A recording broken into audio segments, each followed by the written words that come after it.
Welcome back, guys. Chris here, and I'm bringing you the April edition of NetSuite News. And before I dive into the topics, I do want to say if there's anything you'd like me to discuss in these NetSuite News videos, please let me know down in the comments below. I love hearing back what's actually interesting for you guys so I can incorporate it in the next month's video. So please keep that in mind. If you ever have an idea or even something I do discuss that's more interesting to you than the other subjects, let me know down in the comments. And with that in mind, let's dive straight into it with our NetSuite tips.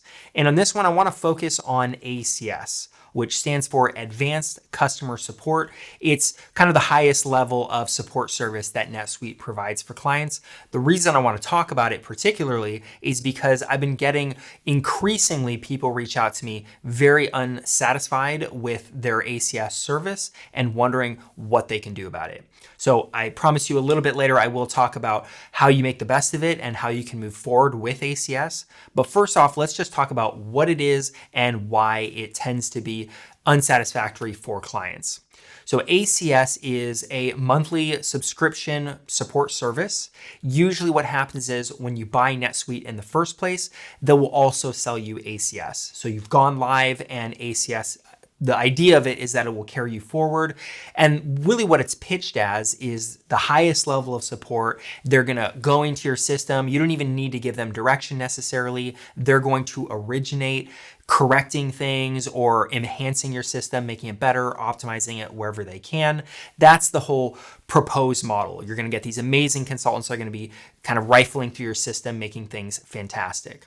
The reality of the situation is that ACS, well, there's a few different points. First off, the level of experience and professionalism of the consultants tends to be the lowest rung in terms of amongst the NetSuite consulting pool from Oracle NetSuite, not necessarily the third-party partners. You're going to get the lowest quality of guys. That is the reality of it. Not to say there's nobody good in the support area with ACS, but in general, you're going to be getting some guys that are not that experienced. Oftentimes, they're just not great consultants to begin with. And a lot of that gets dished out to their overseas, like the Philippines teams, things like that.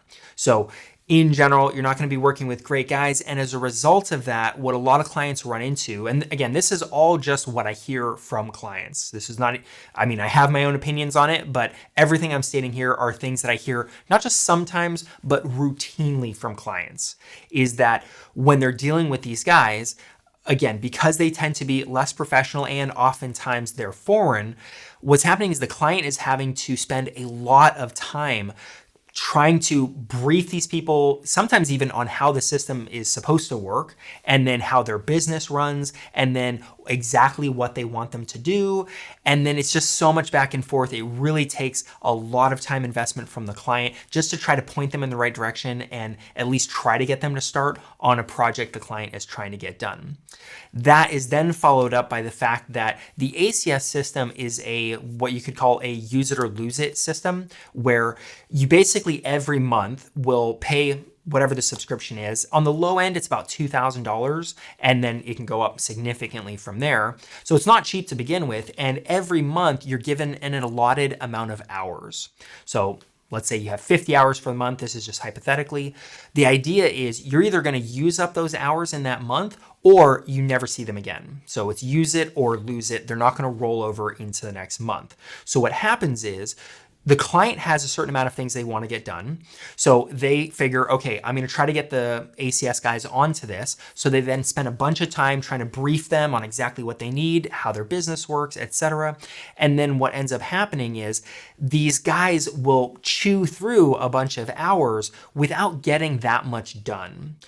A lot of it's just chewed up through back and forth with the client, and then other things happen, and then the client turns around and finds there is not something beneficial or really the product that they expected at the end of the day. So I've seen a lot of clients try really hard for the first few months to get ACS to do what they want. Oftentimes at a certain point, they burn out on it, they get frustrated, and they stop putting a lot of attention on ACS. And then what ends up happening is, again, ACS is not going to be that proactive. So the hours just get wasted if you're not actually pushing them and trying to drag them along to do what you want them to do. So all of these things come together to result in a very expensive support service that rarely results in any benefit for the client at the end of the day. So I get these clients coming to me saying, what can I do about it? Is there some way to get out of the contract? Unfortunately, the answer is no, you cannot get out of the contract. NetSuite really does a good job of making their contracts pretty ironclad. So once you're in, you're locked in. Oftentimes that's for a 2 to 5 year contract.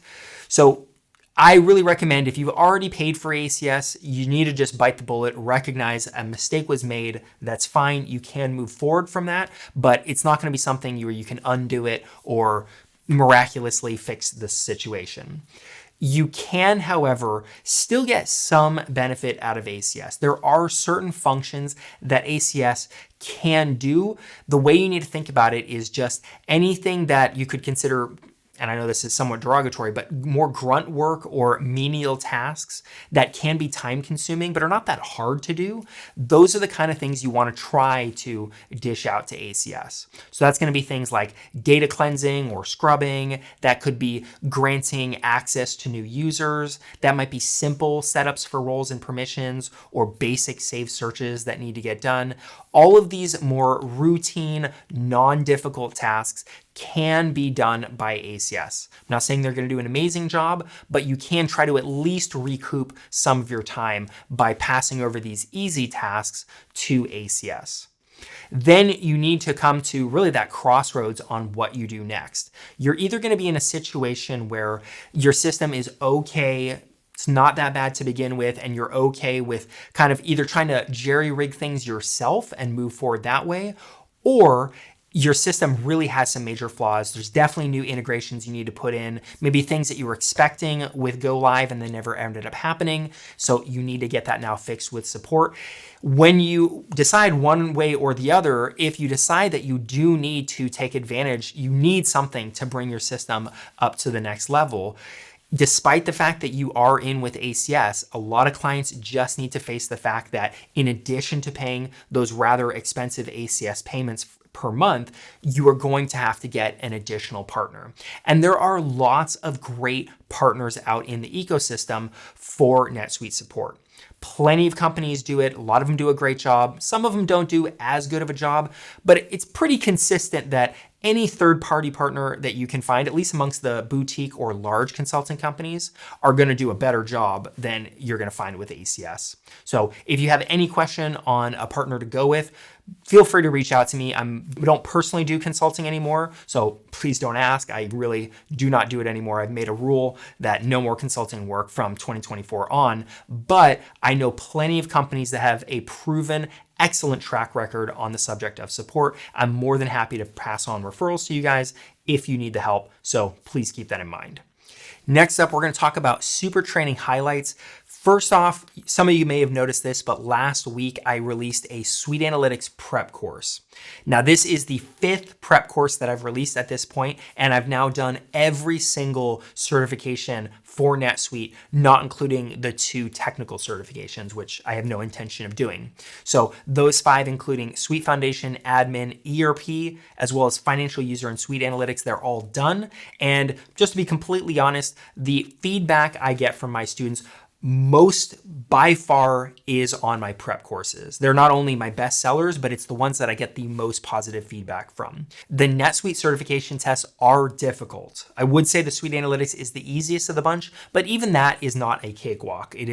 Takes preparation, it takes figuring out what are they going to really probe you on and how you can best tackle those questions to be able to get through those exams, especially the ERP consultant exam. I've seen people have to take that exam 4 or 5 times before they can finally pass. So if you're interested in getting your Suite Analytics certification, by all means, take advantage of it. The benefit really that I think the prep courses provide to the students is not even so much in the form of saving money. You might save money if doing the prep courses allows you to pass on the first try instead of having to pay for a retake. But really the benefit is if you don't take the prep courses, your only other resource really is to do the LCS training. And those courses, in addition to being very dry, are incredibly long. You can easily do 20, 30, or even 40 hours of study just in preparation for one certification exam, compared to one of my prep courses, which at the most are 4 hours long. Most of them are between 2 and 3 hours. So if you just want to actually focus in, nobody's got endless time. You want to learn just exactly what you need to be properly set up for a particular exam. I highly recommend you take advantage of those prep courses. I can pretty much guarantee you they are either going to make you pass on the first try, or you are easily going to recognize that they got you much closer to your objective than if you hadn't taken those prep courses. So by all means, check it out. I will have a link down for that below. And in addition to that, before we move on to the next topic, I do want to mention at the beginning of this year, I had made some promises that I would be coming out with some additional products, specifically SAP. For particular circumstances or reasons, I'm going to be doing that a little bit later, and I'm already in the process of making a bunch of additional content for Microsoft Dynamics. I'm also potentially in the next month or two going to be coming out with some content on Sage. So I'm going to be expanding. I'm going to be moving into other ERP products. That was always my original intention, is not just be the NetSuite guy. But don't worry, obviously the people watching this video are on the NetSuite, at least in the NetSuite ecosystem. So I will continue to regularly come out with NetSuite content. I'm basically taking unnecessary things in my life like sleep and reducing those down to zero. So I will continue coming out with NetSuite content as well as everything else. I'm just going to make it work. So if you have any interest in those other ERPs, you're going to see a lot of exciting content coming out soon. And hopefully I should have a new website coming out in the very near future. So I'm very excited about a lot of things on the near horizon from my standpoint. But now moving back onto the actual news part of NetSuite news, the next segment is on events. So unless you've been living under a rock for the past month, you've probably noticed there's been a bit of uncertainty on the subject of tariffs, and that's really made a bit of a rough time for a lot of clients that are on NetSuite. So NetSuite thankfully has realized this is a situation, and it started doing seminars and virtual events for their clients. These are free seminars. There are a few coming up on April 23rd and April 24th, and another one coming up on May 8th. So if you want some advice on how best to navigate the tariffs, at least from a NetSuite side, and try to use the power that NetSuite has to at least alleviate that situation for yourself, by all means, check out those free seminars. There's also a number of in-person events that are coming up in the very near future. For some of you guys, you might be finding out that this is happening tomorrow, but the cities that these are included on are Austin, Washington, D.C., and Seattle. So if you live in those cities, I know this is short notice, but again, these are free events. You can show up and get some very useful information. So I recommend you check these things out. And last up, SuiteWorld registration is opening up next week. So if you're intending to get those early bird passes, that's going to be the first time that you can register. So for anyone interested in coming down to Las Vegas in early October for SuiteWorld 2025, now is your chance. And that's really it for this edition of NetSuite News. If you found this video helpful, please hit that like button. It really makes a big difference if you guys actually subscribe to the channel. I'm trying to build this up so it's something that's useful for not just clients, but also consultants, administrators, and then also not just NetSuite, but expanded out over the entire ERP ecosystem. So please hit that subscribe button if you don't mind. And with that all in mind, I hope to see you in the next video.